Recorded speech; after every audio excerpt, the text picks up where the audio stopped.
It's a tough series. I still feel confident the Spurs will win. I actually think they will win in 6.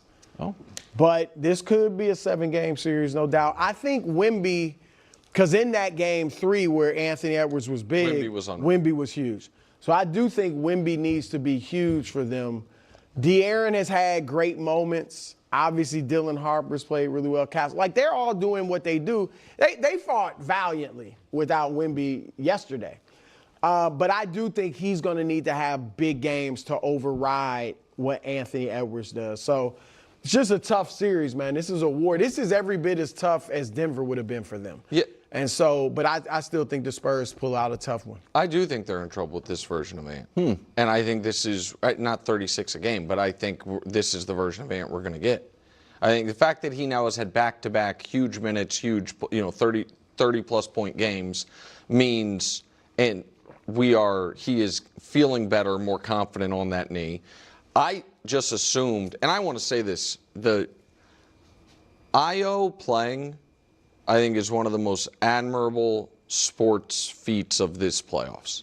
I think it would have been totally reasonable and maybe smart for a young player dealing with a calf and then a heel in the same leg who is weeks away from being a free agent to be like, I need to be 100%. He is clearly not 100%, and he is saying, I'm laying it out for my team. Go ahead, bro. He's playing well. He is, but but I think you can see that he isn't 100%. He also might have saved the game for them yesterday. Yeah, regarding that player who seemed to strike every limb on his body. I really feel the need to focus on the Minnesota Timberwolves right now, because, let's be honest, so much of the conversation has revolved around the Spurs and Wembanyama, and for good reason. And, I originally wanted to produce that Spurs video centered on Wembanyama, since that was the dominant topic on everyone's lips. And unfortunately, I couldn't put together a post-game video last evening because, well, it was Mother's Day and I was spending time with my mom. I was with my mother. But I've always believed it's only right to have the proper discussion about the proper team following a game. And far too often, we end up doing the exact opposite. And the overwhelming focus has been on the Spurs. The Spurs. Spurs. And when the Spurs are victorious, when the Spurs have momentum, then yes, that makes perfect sense. This is about the Spurs. But when the situation gets turned around, it should be, no, let's shift our attention to the Minnesota Timberwolves. And this was a tremendous victory by the Timberwolves. Yes. Wembanyama clearly got injured. Yes, that represents an enormous advantage. Nobody can dispute that.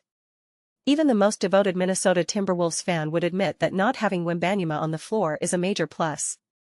But this squad, they came out completely lifeless in that third quarter and Ant was nowhere visible. I believe Ant and Julius Randle combined for something like 4 points in the third quarter. It was just nowhere to be found. Nowhere to be found. Nowhere to be found. Nowhere to be found. And I'm sitting there thinking to myself, jotting down notes, and I'm like, man, the Spurs, the Timberwolves are on the verge of losing this one. They're going to fall behind 3-1 and they'll have nobody to point the finger at except themselves. I was about to, in my head I'm thinking this was a huge blown opportunity.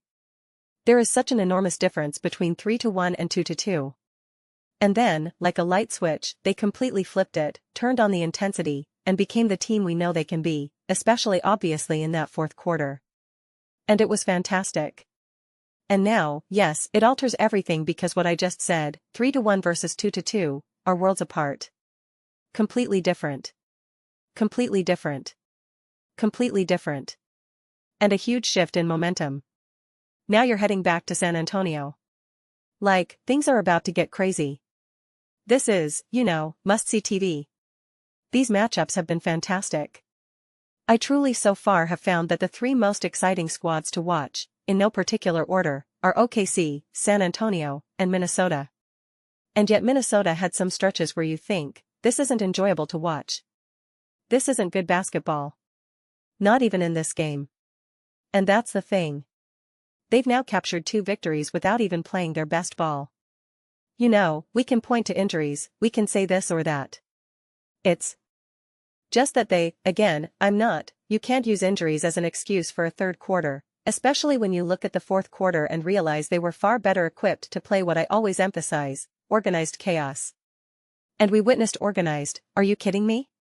If you ever need a perfect example of organized chaos, just watch the final 5 minutes or so of the fourth quarter. Okay? That is when I constantly talk about organized chaos, that is the very definition of organized chaos. The definition. And you have to excel at organized chaos in order to win it all. You have to master organized chaos to take the whole thing. Just a fact. And that's why Steve Kerr had to remove Ant from the court during the Olympics. The example I always use, I've repeated it a million times, but that is beginning to change. That is beginning to shift, especially for Ant. That matters more to me than the 34 points per game from last night. That means way more to me. Way more to me. Way more to me. It's about how you perform in these critical moments when everything accelerates. When everything becomes chaotic, when everything gets crowded and tight, and the game shrinks down possession by possession, but it's all happening so fast. Who are you in those moments? That's what it ultimately comes down to. And again, it's wonderful to see because I'm not going to lie, obviously the points matter as well. I'm not trying to erase that. But you witnessed everything they did correctly in the third quarter. And then you saw everything they did correctly in the fourth. And it wasn't simply, well, it's a make or miss league, they just weren't hitting their shots. And in the fourth quarter, they were, yeah, there's some of that, but you could see the Spurs came out with such urgency, effort, and intensity, and the Minnesota Timberwolves were completely flat-footed. That's why in my head, I'm thinking, you had a chance to win this game. You should have won this game. This was potentially, you just completely ruined your chances now. Like you, and you have nobody else to blame but yourselves. And then they took that back in the fourth quarter, and it was like, well now you have nobody to blame but yourselves for winning, right? Like you took it right back. I mean, even the crowd was taken out of it, and I keep saying the Minnesota Timberwolves were watching that crowd, that is one of the most fun, most exciting environments to watch a game. For me, it's OKC and Minnesota as the top two for when I'm sitting at home watching the games. I'm like, oh my gosh, the crowd is just, I don't know if it's the way the audio is set up or what, but it's just so intense and so awesome. Every play feels like the final play of a game, and it's just awesome. They had nothing in that third quarter, right? Like I honestly couldn't believe it. I really couldn't. I was like, what's happening right now? How is this happening? But they were able to stick with it. They were able to stay consistent. They were able to stay resilient. And they were able to bounce back and seize the win. So it's fantastic to see. And how does Game 5 go? I mean, again, man, now we're talking about a 2-2 series. Wembanyama comes back after, everything has just changed. Everything has just changed. I do think it's still fair to look at it and think, well, the Spurs are in control because they're also viewing it as, yeah, you beat us, but our star player wasn't playing, right? So they're going to be able to build on that in a slightly different way. They're also thinking, man, we almost beat you and we didn't even have Wembanyama. So there's just going to be a little more for them to build on, and now they're heading home. So obviously, in their perfect scenario, they win Game 5. They go up 3-2 with Wembanyama healthy and playing, and they're like, alright great. Now we just need to win one of the next two. But that's why it's 100% up to the Minnesota Timberwolves to play the way they played against Denver. Like, that's the thing. I never saw the Minnesota Timberwolves lose focus for even a half second against Denver. They were so engaged, so intense. And I don't mean this in a negative way, okay? But there is like a violence. And again, I don't mean hurting people. I just mean there's this level of intensity that when they play a team like the Nuggets, you're just like, wow, you are so locked in and ready to go. And I've seen them lose that FOC. Us multiple times in this series, and it's kind of like I can't explain it, and I can't remember which game against the Nuggets, but you have to capture that, you have to capture that. And that's how you come out against the Spurs on the road in Game 5, a 2-2 series, just a level of intensity and aggression, but not having Ant be like, I'm going to be the guy who has to take over and launch 10 shots in the first quarter. That's not the case either, to be very clear, right? This still needs to be very connected, tough, physical, hustling, crashing the boards. Even if you can't grab the rebound, you're still swiping at it. Just a level of aggression and intensity and a piling on atmosphere. Because even though they ended up pulling off the win, I find what happened in that third quarter, I found that inexcusable, unexplainable to me. I was like, I can't believe it. And again, sometimes you just have a bad quarter because, yeah, well, you're not going to hit every shot. And sometimes everyone's just missing. The Knicks in the first quarter against the Sixers, they literally could not miss a three. They just made every single shot. That's just the basketball gods at that point.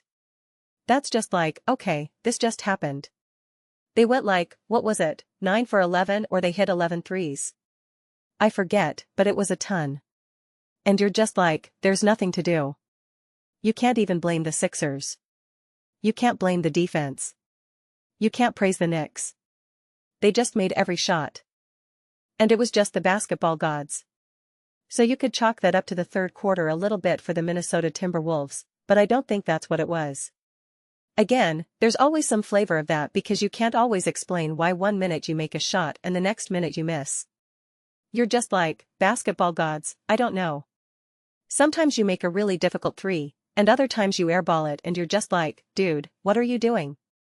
Other times you're like, that's right. That's what you do. That's what you do. And it's just like, yeah, but that to me was not the explanation. So that still makes me a little bit uncomfortable because it's like blood in the water, man. Wembanyama is gone. You're at home. Start the second half. Get after it. Be intense. So I want to see that. I want to see what they did in the fourth quarter for the entire game against San Antonio, because then if you take that game, Game 5, now you're going back to Minnesota. You're up 3-2. And now you're at home again. It changes everything. Changes everything. So Game 5, I keep looking at it through a football lens. I just made a bunch of football videos, and I keep wanting to say Week 5. Game 5. Game 5 is going to be insane. Game 5 is going to be insane. I am going to be so anxious watching this game. I'm telling you right now, I am going to be so anxious. I might have to just watch it on delay so I can fast forward through every slow play, every dead ball. Yeah. Because I am going to be so tense watching this entire game and I love it. I love it. This series is as great as advertised. It's got the drama. It's got the weird stuff. It's got players getting ejected. It's got some blowouts. It's got some last-minute buzzer-beater attempts. It's got everything so far, and that's why Game 5, man, it's going to be a huge game. It's going to be a huge, huge game. And it's always interesting in a situation like this when a star player essentially misses, for the most part, essentially the entire game if we're being honest here. And then that, and obviously Minnesota wins, and it's like you beat them, but you're playing a different version of this Spurs team in Game 5. You're playing a completely different version of the Spurs team in Game 5. So it's just going to be fascinating. But those are just my thoughts. I'd absolutely love to hear yours. What do you all think about the Minnesota Timberwolves taking down the San Antonio Spurs? Are the Spurs in trouble with this version of Ant? Let me know your thoughts in the comments below. I read every single comment, whether you agree with me or disagree. Either way, let's get into some discussions. Let's get into some debates, but ultimately, let's just have some fun. And please do consider subscribing. We're building an amazing community here, and I would absolutely love to see you as part of it. I want to build something that we all genuinely feel connected to, something we're really excited to be part of. I think we're well on our way to doing that. Please don't forget to give this video a thumbs up, as it really does help with visibility and the algorithm. Thank you so much. See you next time.